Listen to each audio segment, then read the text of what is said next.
Hi hello నమస్తే welcome to my channel Telugu సందడి. ఈరోజు ఎపిసోడ్లో భాగంగా తిరుమల గురించిన కొంత ఇన్ఫర్మేషన్ అయితే మీతో షేర్ చేసుకోబోతున్నాను. ఘాట్ రోడ్ మార్గంలో తిరుమలను చేరుకున్న తరువాత అక్కడక్కడ ఉన్న ప్రదేశాలను అంటే తిరుమలలోనే ఒక ప్రాంతం నుంచి మరొక ప్రాంతానికి వెళ్ళటానికైతే మనకు ఉచిత బస్సు సదుపాయం అయితే ఉంటుందండి. ఇది అందరికీ అన్ని అందుబాటులో ఉండటానికి ఒక మంచి అవకాశం అనే చెప్పుకోవాలి.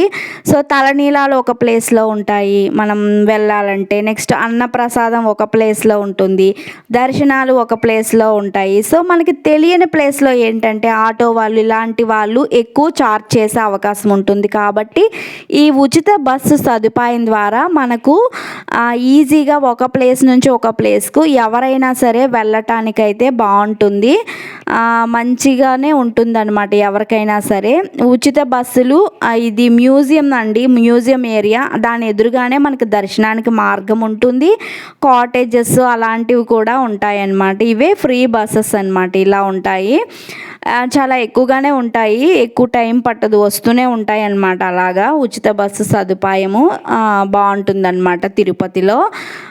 నెక్స్ట్ వచ్చేసరికి ఇక్కడే ఆశ్రమాలు, ఈ ఆర్య వైశ్య సమాజ్ అలాంటివన్నీ కూడా ఈ ఏరియాలో ఉంటాయి. ఇవన్నీ కాటేజెస్ అన్నమాట.